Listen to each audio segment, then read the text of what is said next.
Ok, on va terminer le contrôle donc pour les secondes vecteurs proba avec un exercice 3, 4 et 5. Donc le 3, voilà, on a un diagramme qu'on appelle diagramme de Venn, qui est vu sous une autre forme parfois, où on met uniquement le nombre d'éléments. Là, je décris vraiment les éléments. Il faudrait donner... Alors oui, alors, ce qui n'est pas donné, c'est que ça, c'est le rond A. Bon, je vous le donnerai au jour du contrôle, évidemment. Et ça, c'est le rond B. D'accord? Ok. Eh bien, si ça, c'est le rond A et que ça, c'est le rond B, il faut donner les éléments qui sont dans A. En fait, c'est très simple. Il suffit de regarder, donc là je le refais, il suffit de regarder ce qui est dans A. D'accord? Et ce qui est dans A, bah, c'est uniquement les éléments 1, 2, 4, 5 et 8. Donc ça, je vais l'écrire.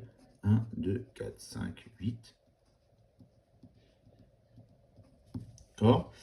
Et pour B bar, c'est les éléments qui ne sont pas dans B. Donc B, c'est ce rond-là.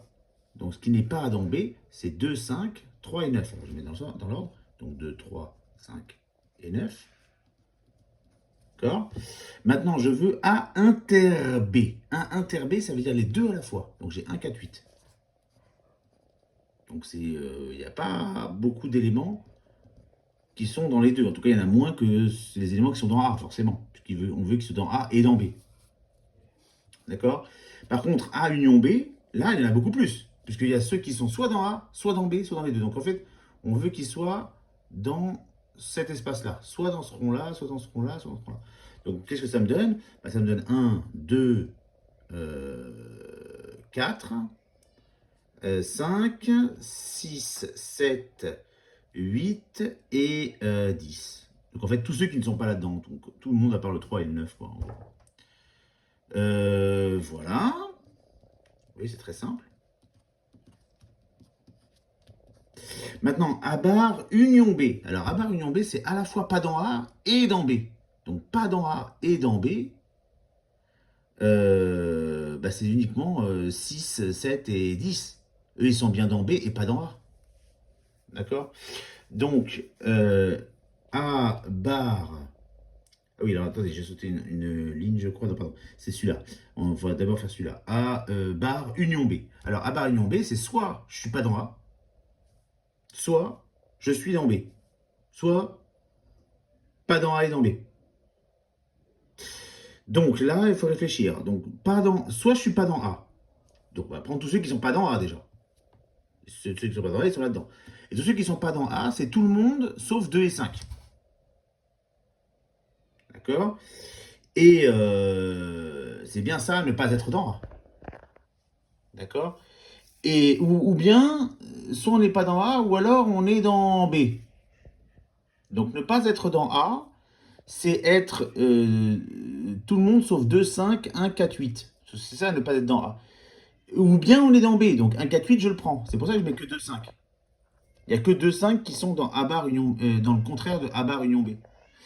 Donc dans ce cas-là, bah, c'est tout le monde sauf 2, 5 en fait.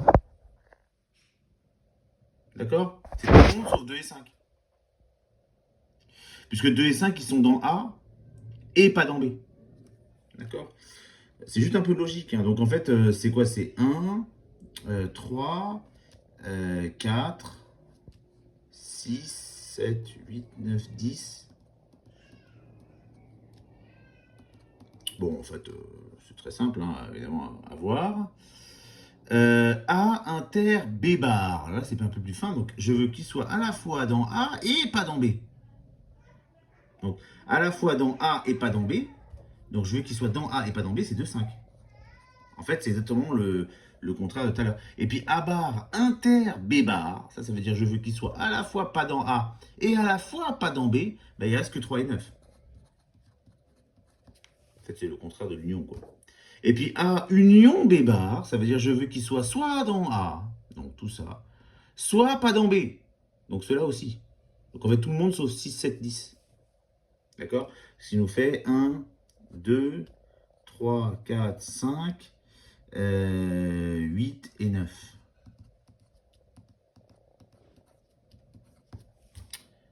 Voilà pour l'exercice 3. Ok, alors donc on va peut-être enchaîner directement avec l'exercice 4.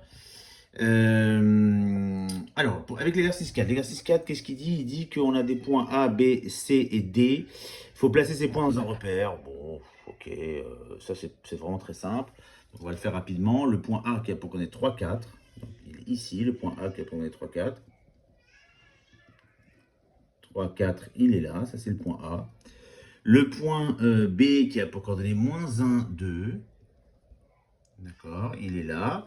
Et le point C qui a pour coordonnées moins 3, 1. D'accord? Ça, c'est le point C. Et le point D, il a pour coordonnées moins 5, 0,5. Donc, moins 5, 0,5. D'accord? On est à moins 5, 0,5. On arrive là. Ça, c'est le point D. D'accord? Et qu'est-ce qu'on demande? On demande de. Enfin, qu'est-ce qu'il demande? Il demande de savoir si A, B et C sont alignés. A, B et C, ils ont l'air d'être alignés, mais enfin, il faut le prouver. Donc, comment on prouve que 3 points sont alignés? On calcule les vecteurs. Hein. Donc, AB, vecteur AB, qu'est-ce que c'est que le vecteur AB? Bah, c'est le x de B moins le x de A, le y de B moins le y de A. On calcule donc ce vecteur-là, les coordonnées de ce vecteur-là. On calcule les coordonnées de vecteur AC et on regarde s'ils sont collinéaires, tout simplement. On prend 2 points à la droite, on prend deux vecteurs formés donc des 3 points là, donc je prends AB, AC, j'aurais pu prendre AB, BC par exemple. Vous voyez, ça aurait marché aussi, c'est exactement de la même manière. Ok, donc là j'ai Y, donc C moins YA. Et donc là, donc AB me fait quoi? AB me fait moins 1, moins 3, donc moins 4. D'accord? Et là j'ai 2, moins 4, qui me fait moins 2. Et l'autre, AC, me donne moins 3 qui fait moins 6, et 1 moins 4 qui fait moins 3. Et là, on s'aperçoit que ces deux vecteurs-là sont collinéaires. Bon, il y a une manière très simple de le voir, c'est qu'on multiplie par 1,5. Moins 4 fois 1,5 fait 1,6, fait 6, et 2 fois 1,5 fait 3. Sinon, on fait moins 4, on fait le premier fois le deuxième. Donc moins 4 fois moins 3, qui fait 12. Et moins 2 fois moins 6, qui fait moins 2 fois moins 6, qui fait 12 également. D'accord? Donc les deux vecteurs sont collinéaires. Et donc les points sont alignés. Donc A, B et C alignés. D'accord? Et maintenant, si je fais donc là, la question qui pose dans la question, donc là, la question 3, et ben la question 3, c'est les points A, B et D sont-ils alignés? Bon, ben les points A, B et D sont alignés, on va faire exactement la même chose. Donc AB, je l'ai déjà. Donc ça, c'est pas la peine de le refaire. AB, c'est bien, je l'ai déjà. Par contre, AD, je ne l'ai pas. Donc, il faut le faire, AD. Alors, allons-y pour AD. Donc, AD, on a dit, c'est moins 5, moins 3. D'accord? Donc, moins 5, moins 3 qui vaut moins 8. Et 0,5 moins 4 qui vaut moins 3,5. Produit croisé, moins 4, d'accord, multiplié par moins 3,5 est égal à 4, donc ça fait 2, ça fait 7, ça fait 14. Et l'autre, donc on est sur du moins 2 fois moins 8 qui fait 16. Donc là, ça ne marche pas. D'accord? Donc A, B et D, vous voyez, là, ils ne sont pas alignés. On a l'impression, mais ils ne sont pas alignés. Donc A, B et D, non alignés. Ok, et maintenant on va finir avec le. Donc ça c'était pour l'exercice 4, on va finir avec l'exercice 5. L'exercice 5, on a donc plusieurs points là, on me donne 8 points, A, B, C, D, E, F, G, H. Et on veut savoir si A, B et C, D sont parallèles. Bon, pour montrer qu'ils sont parallèles, ben, c'est très simple, on va faire le vecteur AB, là encore une fois, et le vecteur, donc vecteur AB et vecteur CD. Et on regarde si c'est des vecteurs collinéaires, tout simplement. C'est vraiment du cours. Donc là, AB, bon bah on y va, hein, donc ça fait 3 moins 1 qui fait 2. Hein, là, je peux le faire directement. Hein, donc 3 moins 1 qui fait 2 et 8 moins 2 qui fait 6. Hein, qui fait 6. Et puis pour CD, c'est pareil. Donc là, je vais avoir moins 2 moins 3. Ça fait moins 2 plus 3 qui nous fait 1. Et 4 moins 1 qui fait 3. Et là, c'est bien collinéaire.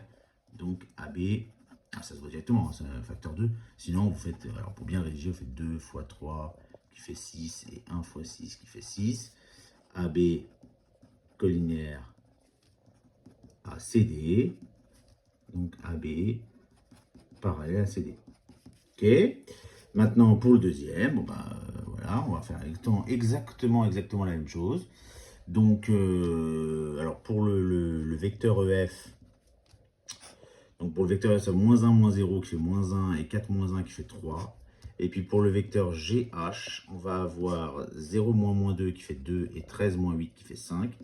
Et là, on s'aperçoit que les vecteurs ne sont pas collinaires, puisque moins 1 fois 5 fait moins 5, alors que 2 fois 3, c'est ça, hein, moins 1, moins 0, et 4 moins 1, ça fait 3, ouais. Et là, on a 0, moins 2 qui fait 2, et 13 moins 8, ça. Euh, donc, voilà, donc ça marche pas. Ils ne sont pas collinaires, ceux-là.